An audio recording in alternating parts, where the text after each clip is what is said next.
welcome to the second review of the evening, Cybarian, the time-traveling warrior.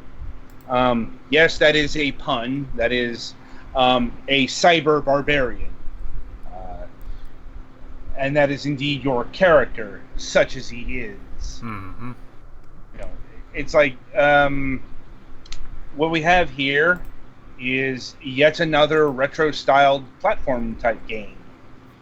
You know, it's a subject that is frequent on this program and its reviews. Mm-hmm. You know, it's like we reviewed what, one or two of these just last week. Yeah. I mean, and here we are again. Now, in this case, I couldn't exactly tell you what Cybarian is going for in terms of retro aesthetic. Outside that is going for, retro, looks like about 16-bit or arcade level platformer. Yeah, it's a little bit mixed. Yeah. It's like, I mean, maybe it bears in mind like Rostan, but with the way the game plays, it's not Rostan or anything of that ilk. It plays too well, quite frankly. I'm like, you think I'm joking, but Rostan never moved this quickly or fluidly.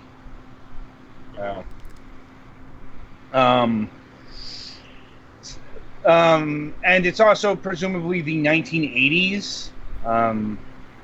The story is basically you're a time-traveling barbarian and you're in some sort of future dystopia. I mean, in the sense that it's futuristic from the perspective of the barbarian, but it is also very clearly supposed to be the 1980s. Yeah. With the synth wave and everything, the aesthetic, the everything here that just, screams shorthand for I am the 1980s. Yeah. It's the Viking Age. That explains the laser raptors. And the neon colors. Mm-hmm.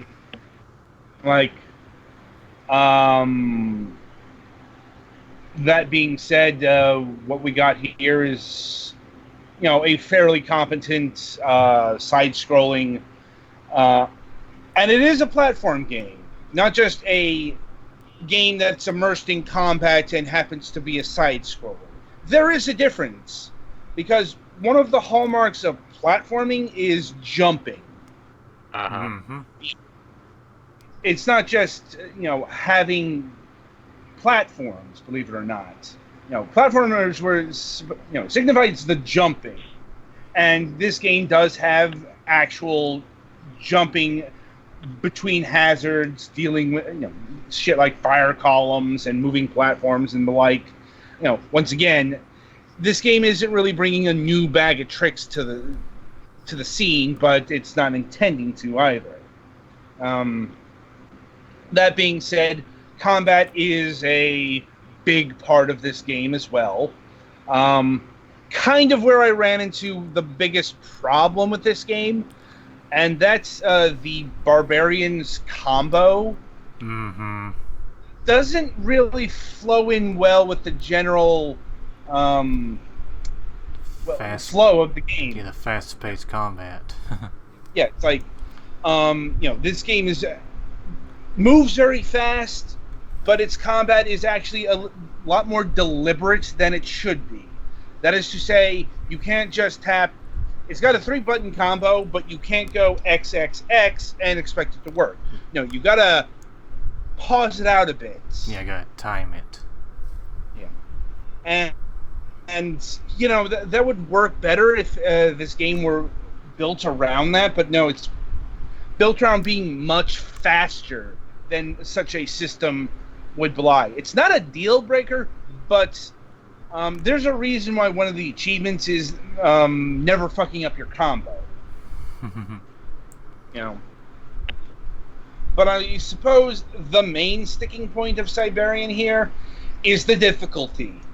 It will not shock you to learn that this being a retro-style platform game, it harkens back to some old-school difficulty tendencies.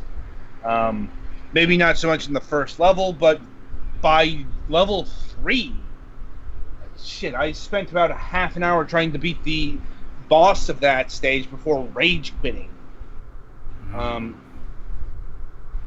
Mainly because the boss was getting a little too chaos theory there.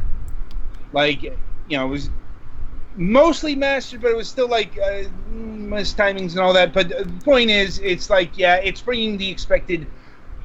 This is very difficult, especially since I think the game is about 5 stages long, maybe 6. Also worth noting, this game has infinite retries, but it doesn't have a save system. So you are expected to beat the game in one sit down. Mm-hmm. Or you just leave the game on until you come back. If you don't care about timers and whatnot. And yeah.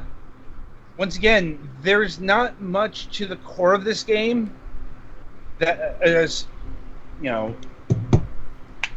it does feel like no specific past game.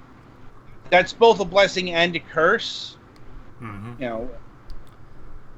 Yeah, it feels fresh, but also not too much of a nothing. I wouldn't too say new. It feels, I didn't feel like it felt particularly fresh. Just because, the entire retro aesthetic platformer and just the whole retro aesthetic is probably getting a bit tired. Perhaps. Like, it is kind of hard to judge those things, but it's like I can't say Cybarian was bringing much new to the table. I suppose it is worth noting that there are variable difficulties. It's got unlimited continues. Save feature, but it's got unlimited continues. So a lot of the modern accoutrements are here. Price. The game does clock in at differing prices, believe it or not. That's probably down to the fact that different publishers handled the PC and console versions of the game. Mm-hmm. The PC version was published by Grab the Games, and it came out late last year, back in November. And the console, PlayStation 4, Xbox One, Nintendo Switch versions, have hit the scene just a few days ago, like June 21st, 2019.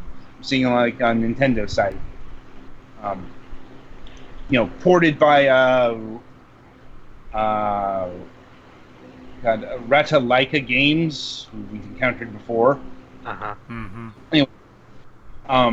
The PC version clocks in at $5.99. The console version clock in at $4.99. So it's not a big price difference. Like, that being said, I'd probably give a nominal recommendation to like the Switch version or the console versions because it's $1 cheaper. But that being said, $5, $6, it's a perfect price point for this game. Yeah. So either way, you're not going to go wrong. As a game itself, once again, I'd say I'd clock it in at a 5.5 to 6 range. Perfectly competent. Nothing nothing went wrong with the game. It's just I don't think all of its elements came together. It's kind of lacking in a unique personality. Mm-hmm. And I'd say that even in light towards like last week's Blazing Chrome, like Blazing Chrome was much more aping a specific thing, but that specific thing hadn't been aped as much as what Cybarian's going for. Like I've seen a lot more games just using the 1980s new wave retro aesthetic, and not just platformers either. But anyway, and it's also the actual combat system not really meshing well with the speed of the game. Yeah. Still, given its general price point, you won't be wasting your money if you buy this. Also worth noting, like on Steam, this is a part of a few bundles. There's the arcade bundle, and there's the retro bundle 1. Can't speak with any of and there's also the Ritual Games complete set. I'd say the complete set's the best price because that's clocking in at $7.77, which is only like that's like $2 more for 3 games. I can't speak to the quality of the other games because I didn't play them, but just on a pricing scale, that looks like the best bet here. Right, so that'll about do it for this review. Be sure to tune in after the break, as we'll be reviewing Age of Wonders 3.